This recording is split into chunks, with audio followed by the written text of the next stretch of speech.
we have to record these. I'm sure you've had this one before. So I'm Christine Robinson, and I graduated last year from Dixie Dental Hygiene Program. And I've been in private practice since June. My first job was at Half Dental. Haven't any of you heard of Half Dental? So that's where I was until March. I left there, and now I temp in Riverside, or not Riverside, yes, at Riverside Dental. I just started a new job there. I actually start tomorrow. It's my first day. And then I also temp for Dr. Baker at Premier Dental, and I work 1 day a week for Dr. Richards out in Ivans. He took over for Dr. Leitzman, thank you, yes. So that's where I work and kind of what I've been doing since school. I was going to be a pharmacist before I decided to do dental hygiene, so I had done all my pharmacy prerequisites and just decided it wasn't for me. So I've been in school, this is my 7th year in school. Most people that are in school 6 or 7 years are doctors, lawyers. I'm a dental hygienist with a bachelor's degree. So I'm graduating this coming May with my bachelor's degree, and that's a little bit about me. I was in your shoes, gosh, 2 years ago, your first year students, right? And that first year, completely overwhelming, right?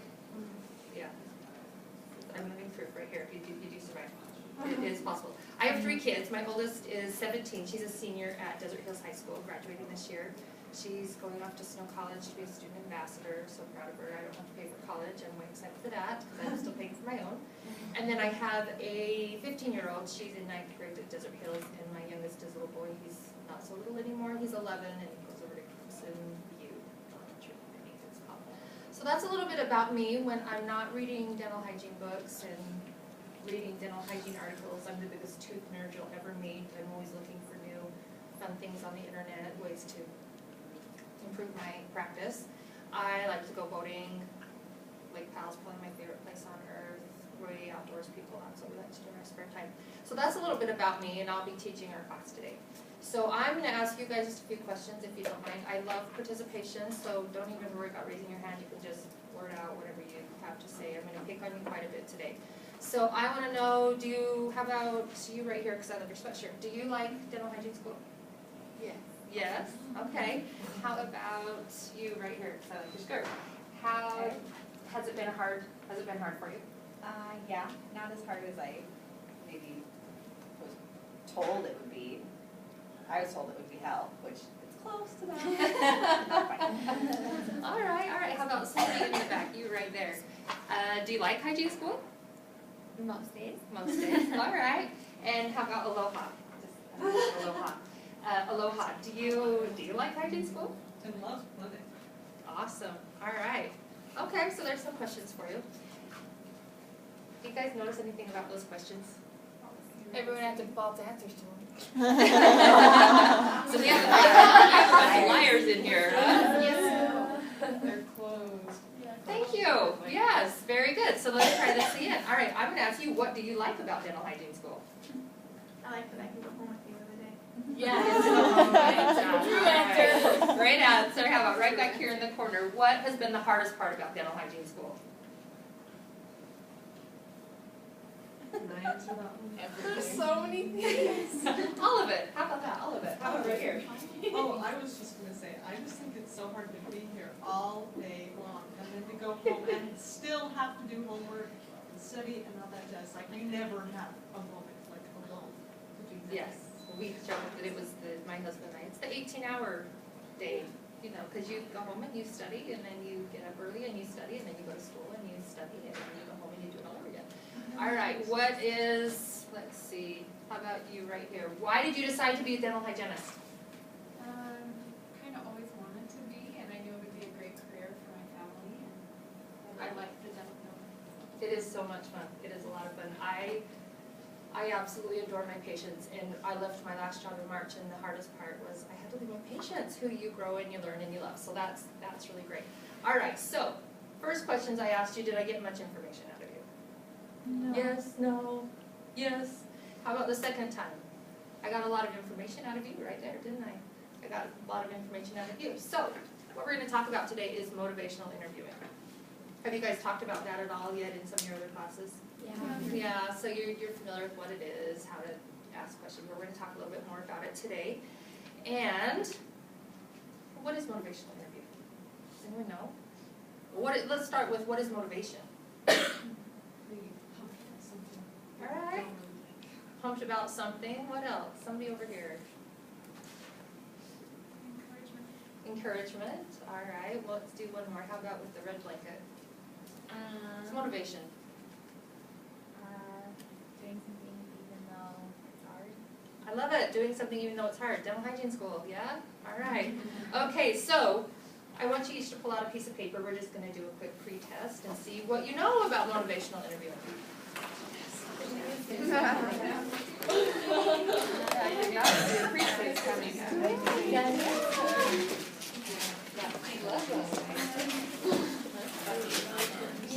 You're the best. I owe you like a notebook.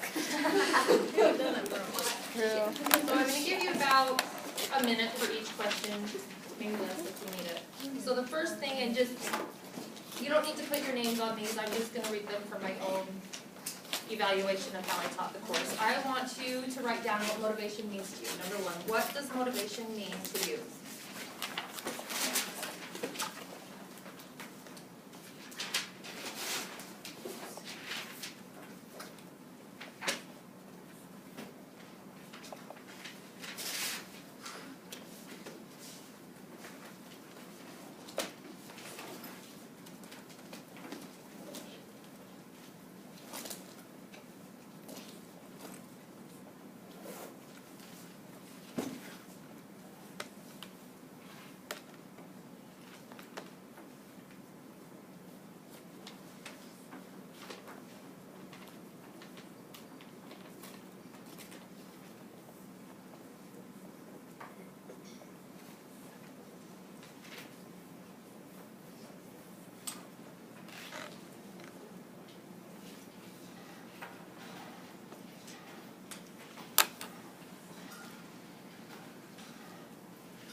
Okay, the next one. What prompts you? You personally, what prompts you to change your behavior? Whether it's study habits or diet and exercise or your own brushing and flossing, what prompts you to change your behavior?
All right, we ready to move on? Anyone need more time?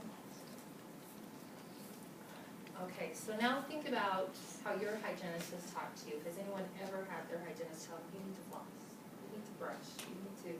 Think about how your hygienist has talked to you and what you liked about it.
All right, well, let's talk about those. Does anyone want to share what does motivation mean to you?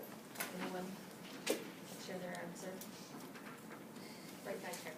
Motivation means you have a drive to do something, whether or not you enjoy it, and whether or not there are positive results. Very good. All right, how about you? I almost put the same thing. Just having the mental drive to do things you want to and don't want to do to accomplish a task. Okay, having the drive to do something that you don't want to do. How many of you do things every day that you don't want to do? I do. I get up out of bed early and go to the gym at 5 o'clock in the morning. Do I want to do that? No, but I have that motivation to do it. Anyone else? What do you I have? said that What do you do daily? It's kind of the same thing, but I also said that, like, even though they said you don't want to do it, you're accomplishing something challenging to improve some part of your life. Like you said, you don't like to go in the gym in the morning, but okay, you're still being healthy. You don't like to do your Right. homework, but you're still going to get an A if you do it. So it's still, if you're doing it, it's improving some part of your life. I love that. Improving some part of your life. That's great. That is motivation. So let's talk about now what prompts you personally to change your behavior. Outcome. The reward, very good. The outcome, the reward. What else? Right here. Depending on the behavior we're talking about, but there are some behaviors, honestly, it's the fear of what others think about me, or That is very true. how I Very appear to good. others. The fear of what others think about you or what. Yeah, that's good. That's That is that is very motivator for true, some. isn't it? Yes, yes. Right here. I like math, so statistics. You know, like if I do this, I'm this many times more likely to do that, or I love it. I'm so that way. it's gonna reduce this by such and such percentage. That's great. So if I do this, I'm gonna get this. If I do this, it's going to calculate out to this. That's really cool. I love it. All right, so now let's look at how, because you're going to be a hygienist, how have you been treated by your hygienist? Have you had good ones? Have you had bad ones? I've had fantastic ones. I was driving back and forth to Salt Lake because I loved my hygienist. I liked my dentist, but I loved my hygienist. Her name is Emily. Loved her, loved everything about her. Took all my kids to her, because once you have kids, any of you have kids? Once you have kids, you're really funny about who you'll let treat them.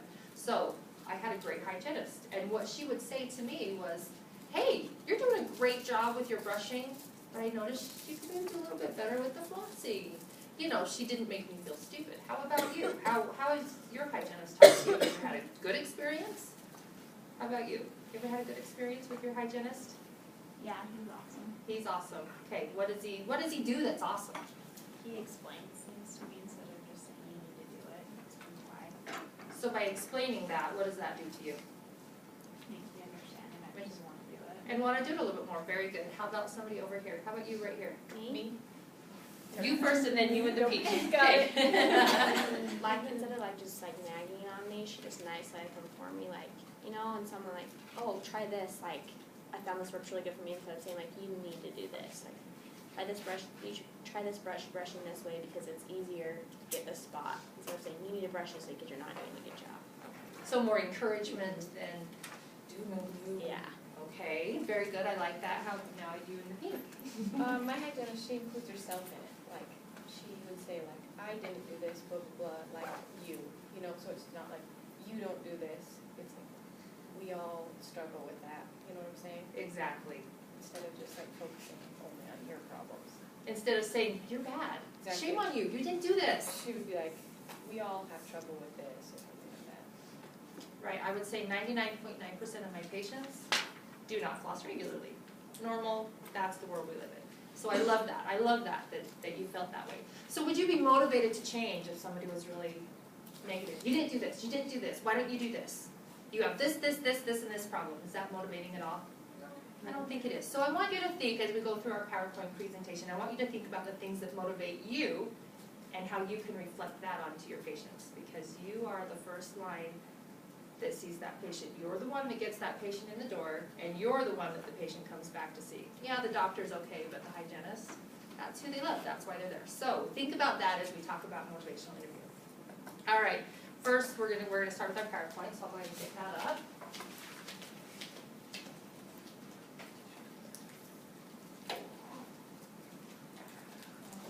Okay, first thing, this is one of my favorite hygiene humors. Don't tip my chair back, I can't lay back, and don't use that water thing on my teeth because they're really sensitive, and don't scrape my teeth hard, and don't make me bleed, and don't use that stuff on my teeth that makes it feel like there's sand in my mouth, but do a good job and be quick about it. Yeah, funny, we get this. All right. Here's another one of my, Napoleon Dynamite, one of my favorite ones, little tiny kid. Dental hygienist gave me a free toothbrush.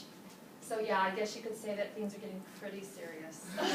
Love him, love that movie. And then my favorite, I don't know if you've seen this going around Facebook or anything, but it says, why are you always asking me how often I floss? I floss twice a year and you were here for both of them. So that kind of sums up our patients right there. So just a little hygiene humor for you.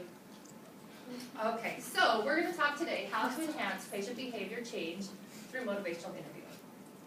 So the objectives, what I want you to be able to do when we are done with this lesson or this class today is define the terms motivational interviewing and patient-centered. Be able to tell me what they are. What does it mean to motivational interview and what does it mean to be patient-centered? Next thing, you want to be able to explain the 3 elements of motivational interviewing and the 4 general principles. Be able to describe the 6 specific motivational interviewing methods, and I want you to be able to give me specific examples of interviewing questions and how you can use those to prompt behavior change in your patients. So that is what we're going to talk about today. First, human behavior change. Have any of you ever tried to change your behavior? Change things about your life? Yeah, it's kind of hard. It takes dedication, it takes a lot of work. So, let's talk about in the dental chair, what happens there. It requires that your patient become actively involved, sorry, I kind of knew what braces and it makes me stutter a little bit. Actively involved in their behavior change. Can you tell someone you need to change this, this, and this, and then are you going to go do it? Probably not. You need to see the value in it if you're going to want to change. Yes? I was going to say, when we're talking about motivation, the thing that came to me about motivation is that it's something inside of you that Yes. causes that drive. Nobody else Something can inside of cause you. that drive. It's something about you that's causing that motivation. So until your patient has that motivation from within themselves, then it's not going to happen. That is exactly right. She's exactly right. So what our job is like you said, we need to stir something inside of them. It's the patient that has to want to make the change, not the hygienist saying, you need to do this, and you need to do this, and you need to change this, and you need to change this. Nobody's going to respond to that, right? I wouldn't respond to that. So you're right. It's something inside them that we need to inspire. So what's one way that we can persuade our patient? Through education. We need to tell them, we need to educate them. They haven't been to 2 years of hygiene school and 2 years of pre-hygiene school. They don't know the things that we know. So that's a big thing. We need to persuade them through education, and like you said over here, we need to light that fire within and let them decide they want to make that change. Now, motivation also comes from your past life experiences. Some people are older and have had great experiences, whether it be, oh, I had all these teeth pulled when I was 18 and I didn't value my teeth and now I want to keep them, or I always had great teeth and now they're bothering me. So that's what we mean by past life experience. And now another problem is people don't do things because they lack the confidence. They don't think they know how. They don't think they can do it. So that's one thing that we are here to do. We are to give them the confidence, give them the tools, give them the education so they learn how to do that. And then the last thing that elicits change in human behavior is taking an expert role versus a recipient role. If you're the expert, which we are the experts, that's specifically why we go to school, so we can be experts at this. And then the patient is the recipient. Well, it's kind of like a parent-child. Do you like talking down? Do you like people to talk down to you? Things like that. We don't want to do that. We don't want to be the expert. They're the recipient. Make them feel that they're being scolded. So that's another thing that we need to watch when we're looking at behavior change. All right, so what is motivational interviewing? Well, just what it says. It's a patient-centered method for enhancing a patient's motivation for behavior change by exploring the patient's mixed feelings about change. So that's found on page 417 of your book, if you have the same one I do. That is patient-centered. That's enhancing a patient's motivation. Like you said, we want to get them from the inside wanting to make the change. And then patient-centered. What does patient-centered mean? Well, that means that we consider the patient's point of view. We consider what the patient wants to do. We consider the patient and their perspective and their value of the behavior change, not ours.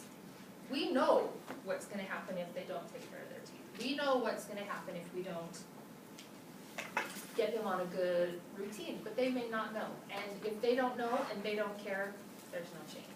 So that's what patient-centered is we need to look at it from their point of view, not from our point of view. All right, so there are three components, or three elements of motivational interviewing. These are collaboration, elicit, and autonomy. Autonomy. Let's start with collaboration. So collaboration, and that is collaboration between the patient and the clinician. So to do that, we have to, as a hygienist, distinguish our role in their healthcare. Because they do view us as the expert. We're the one that they come to. Well, which toothbrush is better? Should I use a water pick? Should I use dental floss? We're the ones that are the experts in that. We need to be able to answer those questions for them. And when we're viewed as the expert, sometimes it can cause the patient to feel like they're being challenged. Well, you need to use this toothbrush, and you need to use a Sonicare, and you need to use it 2 times a day, and you need to do this. So when we're viewed as the expert, it can make the patient kind of question, well, why this? Why this? Why this? So the first thing we need to do is we need to create that collaboration between the patient and the clinician. We need to create that between us. All right, the next is elicit. Any idea what elicit means? Encourage the patient to disclose. Hey, listen, we want to pull information out. I don't want to ask you, do you like hygiene school? Yes. Do you like this? Yes. No. We don't want to use yes, no questions. We want to pull more information out of our patient. That's what elicit means. We want to encourage the patient to be comfortable and to share their daily hygiene habits with us. We want to get the information out of them. So here's an example.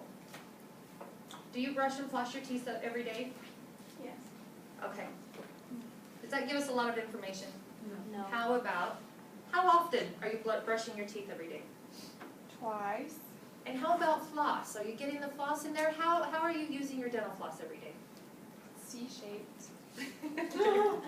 Spoken like a true hygienist. So you can see, you want to pull information out of them. Encourage your patient to share more information with you. Another great one is how often, or how are you taking care of your teeth every day? What's your daily routine to take care of your teeth? What's that going to pull from them? Is it going to give you more information? Right, it is. All right. So it reveals to the patient how they think and how they feel, kind of what their motivation is. What's their reason for being at the dentist today? So through eliciting, we can get a lot more information. All right, autonomy. Have you guys talked about autonomy at all? What does that mean? Autonomy. It means that we let the patient make the decision for themselves. We're not going to tell them, all right, you need 4 quads of scaling and root planing. I'm going to start right now, and it's going to cost this much. So sit back, hold on, here we go. No, unfortunately, there's patients I wish I could do that with. Strap them to the chair, and I'm going to clean these teeth whether you like it or not. But we can't. We need to allow the patient to make their own decisions about their oral health. It's not our mouth. We can't decide what is and what is not going to be best for them. So the autonomy allows the patient to take responsibility, to do what they feel that they should do. Did you have a question back here? No? Okay, sorry. All right, so there's 4 general principles of motivational interviewing. This is how we're going to elicit that change in our patients. So we use 4 general principles. That's express empathy, develop discrepancy, roll with resistance, and support self-efficacy. So we'll start with express empathy. So that's the ability to identify with and understand your patient's feelings and their difficulties. And there are some patients that I have come in and they are extremely emotional about their teeth. Older patients, I have this happen, I've had this happen. It's so important to me that I keep my teeth. They'll get emotional, they'll cry. So we need to express empathy and understanding. Or, oh, it hurts so bad. It hurts so bad when I get my teeth cleaned. That's why I don't come in. Rather than, well, if you came in more than once every 3 years, maybe your teeth wouldn't hurt so bad. You want to say that, but you can't. We need to, oh, I understand. I understand that it's really scary for you to come here. Let's do what we can to make you more comfortable. That's how we show empathy. We communicate with our patients that we understand their view. We understand why they're apprehensive. We understand why they're not doing what they should be doing. We do this with our reflective listening and those open-ended questions that we talked about a little bit earlier. next is to develop discrepancy. That's inconsistencies between what you see in the patient's mouth and what they think is in their mouth. We do this by putting value and making goals with our patient. Have you done that in clinic yet, where you've made goals with your patients? Yep. So that's this discrepancy. All right, well, you've got bleeding here, here, here. We have 18 sites of bleeding, things that we can do, but you think you have a healthy mouth, so bleeding isn't healthy. Here's some things we can do. We develop that discrepancy between what they think. What's the ideal? Discrepancies between what the ideal is and what's really happening right now. All right, the next is roll with resistance. We're gonna have patients that are resistant to change. They don't care how bad their mouth is, they're not gonna floss, they're not gonna do this, they're not gonna do this. So, we're gonna just listen, and we're going to understand, try to show empathy, listen, and just roll with it. Give them as much education as we can, but still letting them be in charge. We don't wanna persuade or provide counter arguments. I overheard a conversation a couple days ago where somebody was trying to almost bully the patient. It's not our job to bully them. It's not our job to scare them. It's our job to give them the facts, let them know what's going to happen if they do, the consequences of this action and this action. But, we can't argue with them. You won't win. If you argue with me about what's best for my health, you're not gonna win. I'm gonna win because it's my health. Same thing with your patients. You argue with them, they're gonna win. You're not gonna win. So the best way to roll with the resistance is to just use listening. Just listen to what they've told you and go from there.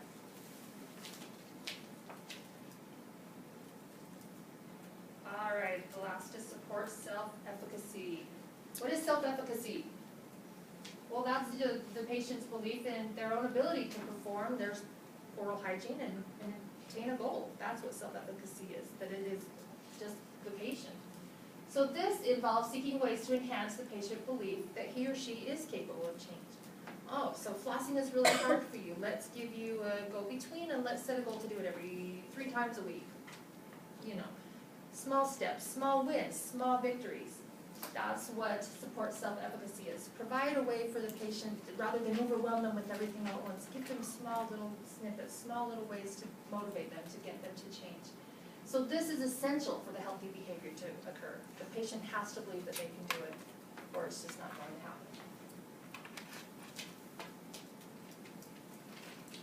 All right, so now we go to the 6 motivational interviewing methods, 6 of them. Well, you guys know the first one, the open-ended questions. Very good at that. Reflective listening, affirm, summarize, elicit that change talk, and provide information and advice. So we'll start with the open-ended questions. I think you guys are really good at this. We did this a little bit earlier. Those are the ones that are used to avoid a yes or no answer. You don't get a lot of information if someone's just saying yes, no. That's not a way to elicit that conversation. When you ask the open-ended questions, the patient has to think. They have to think about how they want to respond. They have to think about what they want to say. And it gives us much more information than just a simple yes-no question like we saw in my class today.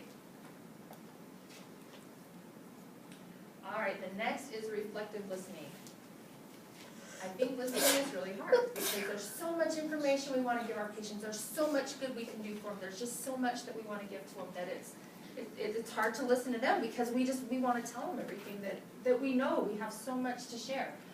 But we need to listen to the patient. To reflective listen, we listen to the patient and then we paraphrase. Oh, so you're telling me that you don't like to floss because your gums bleed and it makes them hurt. So this helps us develop the perspective of what the patient's perspective is. This helps us know, all right, this is what the patient is feeling, this is what the patient is thinking. It also makes the patient feel validated. It makes the patient feel important. Feel like you actually value and you actually care about what they think, what their feelings are. And then it helps us shift from, I'm the expert, you're not, listen to me. It shifts it from what I want the patient to do to what the patient wants to do. So it makes that shift from the clinician-centered to the patient-centered. The next is affirm. Affirm. So we talked about this a little bit earlier. Rather than, your gums are horrible. You've got 5 and 6 millimeter pockets. Your brushing is terrible. Is that going to get anything? Focus focus on what the patient has done right. Focus on the good things about the patient first. Affirm that they are doing one or two things right. Give them a little bit of power. Give them a little bit of feel-good, if you will. That communicates the support for the patient to discuss something that's kind of difficult. People are really sensitive about their teeth. I didn't realize this until I got into private practice. But it helps us be able to discuss something difficult with them. And it shows that we appreciate the patient. We appreciate them taking the time to come in and see us. We appreciate that they take the time to brush their teeth once a week, if that be the case. And then it also encourages the patient to know, all right, hey, somebody really does care and she is trying to help me. Summarize. Have any of you had any experience with this in clinic yet? Kind of, yes, no, where your patient will tell you something. And what you do is you take what your patient has told you and then you summarize it for them. So it provides an opportunity for us to reinforce what we've already discussed. All right, I understand you don't like brushing and flossing your teeth. I know that you've made a goal, you'd like to floss more, and we've set this goal to do this 3 times a week. That helps the patient know that you care about them, know that you have empathy for them. But it also helps create a new dialogue or a way to move into a new realm of conversation. Do you have any patients that just kind of get stuck and talk about the same thing and it's all right, we need to move you along? Well, summarizing helps move the conversation along, helps move into another direction. All right, eliciting change talk. I think this is one of the hardest things to do. We have to encourage the expression of statements in the direction of change. So we want to motivate that patient. We want to get them to make a change in their oral hygiene. This is predicative of actual behavior change. It's important. If you don't talk about change, if you don't get the patient thinking about change, studies show that they will not change. They just will not. If they have mixed feelings, they might have a reason or a desire to change, but something's holding them back. We can start that change talk by helping them work through that. We can use the motivation or the importance ruler. That is something that I had never heard of until this book. On a scale of 1 to 10, how important is brushing daily for you? Can you give me a number? What number would you give me? And brushing daily? Yeah. What? 10. A 10. Gross, brush. Okay, but what made you pick a 10 instead of, say, a 5? Probably because I'm a dental hygiene student. I know bacteria is in your mouth. There you go. So we were able to get some information, some change in here. All right, how about show confidence in their behavior? All right, I know you're having a hard time getting the toothbrush in there, but I know you can do it. Let's talk about that right now. Let me show you a new technique right now that will help you get that in there. Let's do the Bass method. Let's tip that toothbrush 45 degrees. You do that right away. You elicit that change talk. You get your patient thinking about, well, 45 degrees, I can do that. That's not so hard. Oh, that feels so much better. Part of your tell show do. That's how you elicit that change talk. You can start with the motivator rather than say, why don't you brush your teeth every day? It's, well, what can we do to change that? You say that you're motivated at a 3.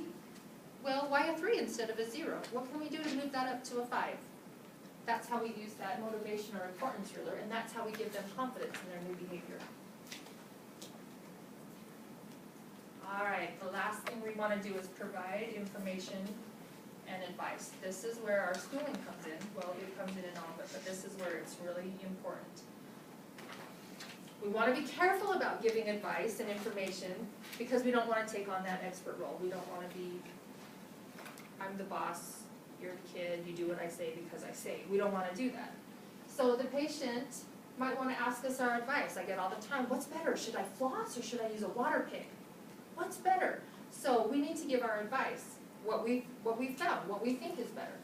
But an important thing with that is we don't need to make it be us. Well, I say you should do this. It needs to be more, well, research has shown that if you incorporate a water pick with your daily flossing for those deeper pockets, you're going to have better periodontal improvement. So we need to tell them, this is what the study shows. This is what my other patients have said. This is what has worked for others in the past. This gives the patient a sense of, all right, I'm in charge. Well, this is what other people, I'm not doing it just because she says to. I'm doing it because there's value behind it. So we want to also provide the relevant information and advice. If we're talking about periodontal disease, we aren't going to go off on salivary stones and things like that. So we want to stick with the relevant information and advice that the patient needs. And then finally, we want to check with the patient to see what has worked for them. What did they value from this conversation? What did they see? What do they want to make a change in? What stood out to them? What's going to work for them? Those are the things that we need to do. So we want to deliver this with the 3-step response: the elicit, the provide, and elicit. Well, we talked about elicit. Elicit, we want to get information from them on what they're thinking. Next, we want to provide the relevant information. So first, elicit. Well, what have you heard about the benefits of flossing?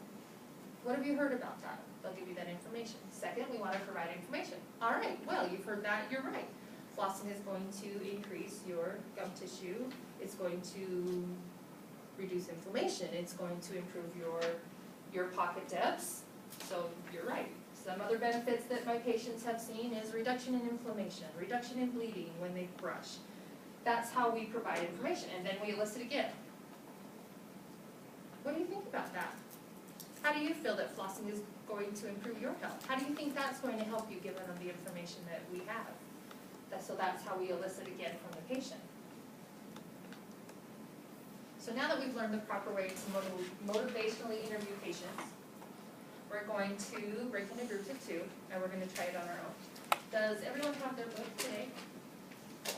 Everyone does? All right, so if you will turn to page 424. There are different examples. I want you to just break into groups of 2. So I'll come around and tell you which example you're going to be given. And then just know I'm going to ask probably 3 or 4 groups to demonstrate their motivational interviewing skills given the example. So I first want you to take about 5 minutes, and one of you be the interviewer and one of you be the interviewee, and then 5 minutes we'll switch and let whoever was the interviewee be the interviewer. We want us to do these. So I want you to do case 1, case 2, or example 2. You guys will be example 3. Yes, sir. You'll be example 1, example 2, example 3. Which one do you want to do first? Right here, example 1, example 2, example 3, and we're odd numbered out, so 1 and 3 we go together.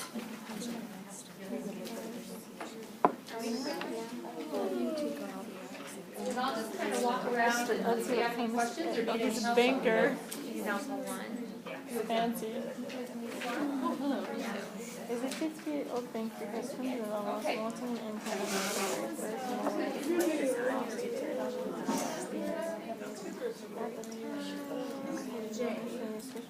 Isn't Emily's a group of 3? Emily and So you two together, that's okay? Perfect, all right.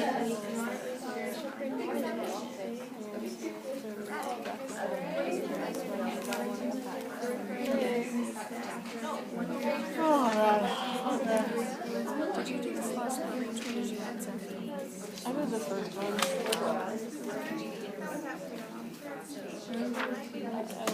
Good morning, Mr.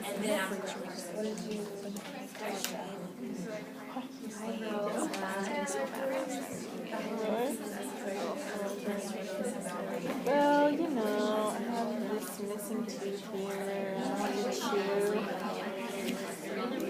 I don't know what.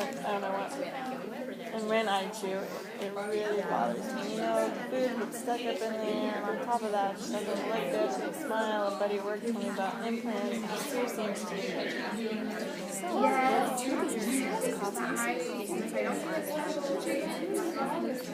yeah. This is something that you look at. I know. Just tell me answers. Yeah, like I said. Yeah, every time I get food caught, it doesn't hurt, but it's really kind of irritating. I know they talk about it. It's too bad, but I don't want a partial. I really want nothing. You mentioned that when I was spoken, my problems with green eye. Your friends told you about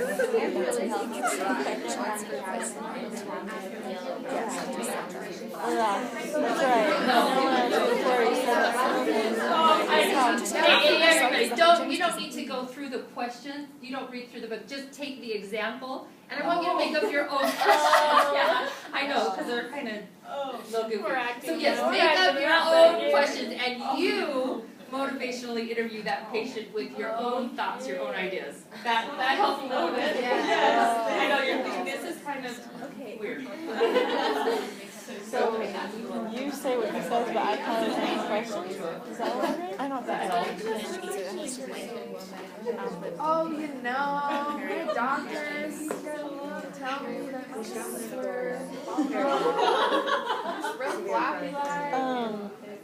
I'm still Apparently I'm confused. not taking Example two. Okay, so you be Mr. A. Okay. You're Mr. A and you want an implant and you're the hygienist, so you're gonna talk to Mr. A. Ignore this. Ignore all this stuff. But we have this. But Yeah, but you read this. So you're Mr. A and you're the hygienist. I want you to ask Mr. A some questions. How can you motivate Mr. A? Let's see, you want to have him talk about smoking and problems with smoking and getting an implant.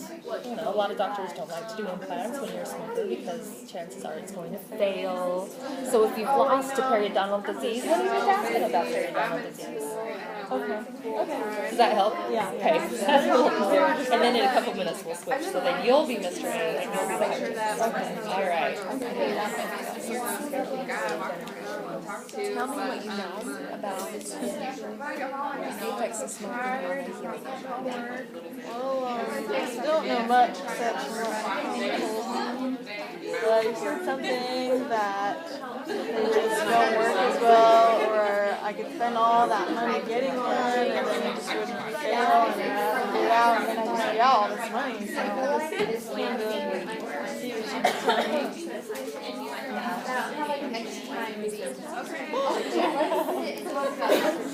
Let's see, how about, since you know, I'm like, okay,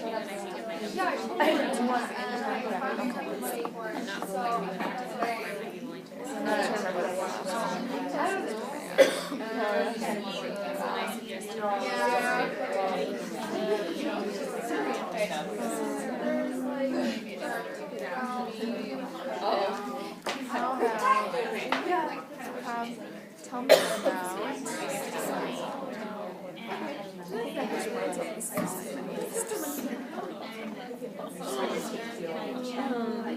Well, hormones are really important.